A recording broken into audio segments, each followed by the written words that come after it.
আসসালামু আলাইকুম স্যার। আমার স্ত্রী, আমার এক্স ওয়াইফ, ও এখানে সিকিউরিটি গার্ডের কাজ করে? না না, ও যদি অফিসের সবাইকে বলে দেয় যে আমি ওর স্বামী, তাহলে আমার মান সম্মান থাকবে? আমার স্বামী 3 বছর পর এখানে? ও হৃদয়, তোমার সাথে পরিচয় করে দিই। ও হচ্ছে নদী, আমাদের এখানে নতুন জয়েন করছে সিকিউরিটি গার্ড হিসেবে। অনেক ভালো একটা মেয়ে। আচ্ছা ঠিক আছে, তুমি যাও, কাজে যাও। আর হ্যাঁ, ঠিকঠাক মতো কাজ করো, কেমন? জি ম্যাডাম।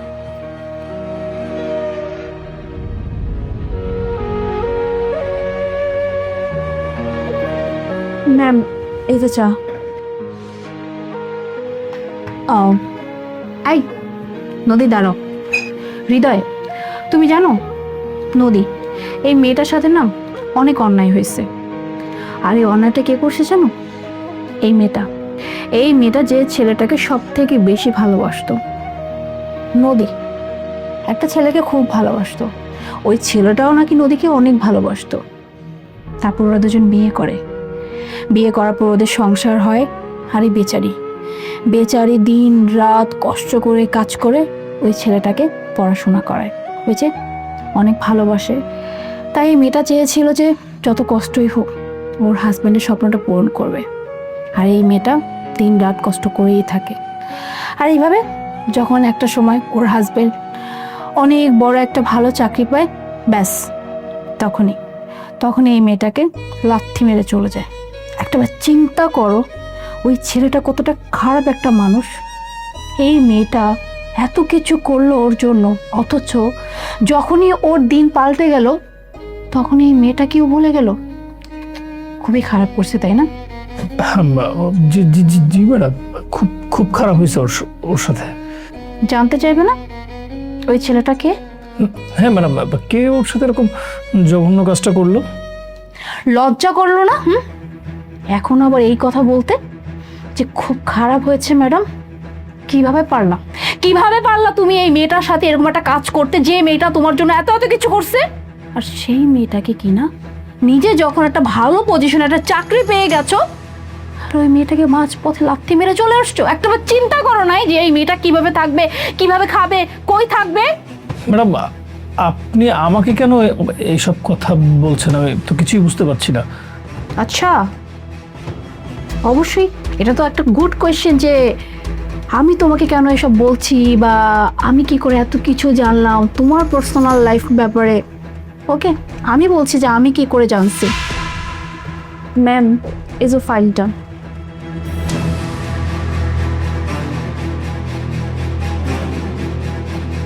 কি ব্যাপার, দাঁড়িয়ে আছো যে, কিছু বলবে? ইয়ে না মানে ম্যাডাম, আসলে কি হয়েছে তোমার? মুখটা দেখে মনে হচ্ছে তুমি অনেক আপসেট। কোনো কিছু হয়েছে আমাকে বলো, বা তুমি কি কিছু বলতে চাও? না মানে ম্যাডাম, বলতে তো চাই নাই, কিন্তু আপনি যেহেতু জিজ্ঞেস করলেন তাই বলতেছি। আসলে ম্যাডাম, ওই যে আমাদের অফিসের যে ম্যানেজার আছে না, ওনাকে না আমি চিনি। মানে তুমি তুমি কিভাবে হৃদয়কে চেনো? হৃদয় তো আমার কোম্পানির ম্যানেজার। মানে তোমার সাথে কি আগে কোথাও দেখা হয়েছিল? না মানে ম্যাডাম, আসলে উনি আমার স্বামী। কি মানে মানে কি বলতেছো তুমি? মানে হৃদয় মানে আমার ম্যানেজার, তো তোমার হাজবেন্ড? বাট এটা কি করে পসিবল? জি ম্যাডাম, আমি একদম সত্যি কথা বলতেছি, উনি আমার স্বামী ম্যাডাম। আসলে ম্যাডাম, 3 বছর আগে আমাদের বিয়ে হয়েছিল। বিয়ের পরে আমার স্বামী আমাকে বলে সে নাকি পড়াশোনাটা শেষ করে চাকরি করতে চায়। তা আমি নানান জায়গায় কাজ করে তাকে পড়াশোনা করতে সাহায্য করি। তারপরে আমার স্বামী একটা চাকরির জন্য শহরে আসে, চাকরিটা পেয়েও যায়। আর চাকরি পাওয়ার পরে না আমার স্বামী আমাকে ভুলে গেছে। আমি কতবার যে কল দিয়েছি ওনাকে, কিন্তু উনি আমার এখন একটা কলও রিসিভ করে না। আর আজকে আমি 3 বছর পর আমার স্বামীকে এখানে দেখলাম ম্যাডাম। কি বলতেছো তুমি? মানে হৃদয় তোমার সাথে এরকম একটা জঘন্যমূলক কাজ করছে? মানে এটা তুমি বিশ্বাস করতে পারতেছ না? ও আমার এই কোম্পানির একজন ম্যানেজার, ও অনেক বছর যাবত আমার এই কোম্পানিতে আছে, ও এইরকম একটা কাজ করে বিশ্বাস করা আমার না এখনো বিশ্বাস হচ্ছে না। ম্যাডাম, আমি কেন এরকম একটা বিষয় নিয়ে আপনার কাছে মিথ্যে কথা বলবো? আমি একদম সত্যি বলতেছি, উনি আমার স্বামী। আচ্ছা ঠিক আছে, আমি বিশ্বাস করলাম। এমনকি যদি এই ব্যাপারটা সত্যি হয়, তাহলে ওর জন্য কি স্টেপ নিতে হয় সেটা আমি খুব ভালো করে জানি। আচ্ছা ঠিক আছে, তুমি এখন তাহলে আসো। ঠিক আছে ম্যাডাম। কি কি এখন কি বলবে তুমি? হ্যাঁ, তোমাকে আমি অনেক ভালো একজন মানুষ ভাবতাম। তুমি ভালো কাজ করো, ভালোভাবে সব কিছু ম্যানেজ করো, কিন্তু প্রকৃত অর্থে তুমি যে এতটা খারাপ একটা মানুষ, এতটা জঘন্য একটা মানুষ। আরে যে মানুষটা তার জীবন সঙ্গীকেই এভাবে মাঝ পথে ছেড়ে আসতে পারে, সেই মানুষ আর যত যা কিছুই করুক না কেন, যত কোয়ালিফিকেশন অর্জন করুক না কেন, সেই মানুষটা কখনোই ভালো হয় না। একটাবার এই মেয়েটার দিকে চেয়ে দেখো, এই মেয়েটার কি অবস্থা। এই মেয়েটা এখন দারোয়ানের চাকরি করে। এই মেয়েটার এখন কিচ্ছু না, কারণ সে সব কিছু তোমার জন্য উজাড় করে দিচ্ছিল। আর তুমি তুমি এত বড় একটা অফিসে জব করো, এত ভালো একটা লাইফ লিড করো, অথচ নিজের স্ত্রীকেই ভুলে গেছো, তাই না? এনিওয়ে, তোমার মতো এরকম একটা নিমক হারামকে আমি আমার অফিসে কোনোভাবেই আর রাখবো না। ম্যাডাম কি বলছেন এসব? আপনি আমাকে চাকরি থেকে বের করে দেবেন মানে? হ্যাঁ আমি মানছি, আমি ওকে ছেড়ে চলে আসছি, কারণ আমি ম্যাডাম ওর সাথে থাকতে চাচ্ছিলাম না। আর আপনি আমাকে কেন চাকরি থেকে বের করে দেবেন ম্যাডাম? এটা ছিল আমার পার্সোনাল লাইফ, আর এটা প্রফেশনাল লাইফ ম্যাডাম। আমি এই চাকরিটার জন্য অনেক কষ্ট করেছি ম্যাডাম, আমি নিজেকে তৈরি করেছি, আমি স্ট্রাগল করেছি, পড়াশোনা করেছি, ভালো রেজাল্ট করেছি, এবং এই চাকরিটার জন্য ইন্টারভিউ দিয়ে তারপর আমি সিলেক্টেড হয়ে আসছি ম্যাডাম। আপনি এভাবে আমাকে চাকরি থেকে বের করে দিতে পারেন না ম্যাডাম। আমার পার্সোনাল লাইফের জন্য আমার প্রফেশনাল লাইফে আপনি অ্যাটাক করতে পারেন না ম্যাডাম, এটা আপনি করতে পারেন না ম্যাডাম। প্লিজ আমাকে চাকরি থেকে বের করে দেবেন না প্লিজ ম্যাডাম। এক্স্যাক্টলি, এইটা অবশ্য কথা তুমি ঠিক বলছো। দিস ইজ প্রফেশনাল লাইফ, আর তোমার পার্সোনাল লাইফ নিয়ে এখানে আসলে কোনো কথা বলা উচিত না। বাট ওই যে একটা কথা আছে না, মনুষ্যত্ব, কোয়ালিফিকেশন, অ্যাচিভমেন্ট, এই সব কিছুর ঊর্ধ্বে না একটা মানুষের মনুষ্যত্বটা সব থেকে ইম্পর্টেন্ট।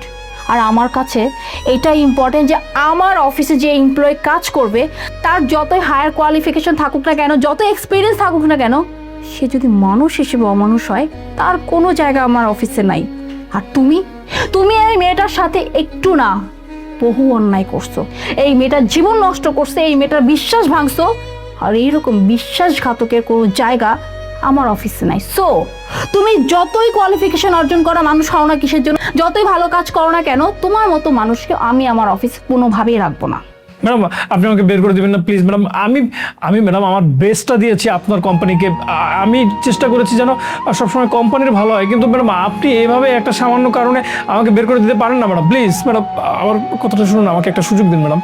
যে কিনা তার নিজের স্ত্রীর সাথে এত বড় ধোঁকা দিতে পারছে, নিজের স্ত্রীকে এভাবে মাঝপথে ছেড়ে আসতে পারছে শুধুমাত্র বেটার লাইফের জন্য, সে মানুষ তো দেখা যাবে আজ বাদে কাল কোনো বেটার অপশন পেলে আমার অফিসকে ছেড়ে দিবে। এমনকি আমার অফিসের যত প্রকার সিক্রেট ডকুমেন্ট, যত প্রকার সিক্রেট ইনফরমেশন আছে, জাস্ট কিছু টাকার লোভে, একটা পজিশনের লোভে সব কিছু ওপেন করে দিবে। তো এইরকম কোনো বিশ্বাসঘাতক নিমক হারামকে আমি আমার অফিসে কোনোভাবেই আর রাখবো না। So you are just fire and leave my room, get out.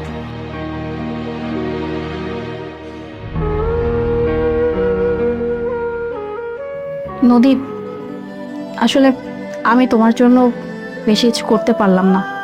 আমার কাছে যেটা মনে হয়েছে আমি সেটাই করলাম।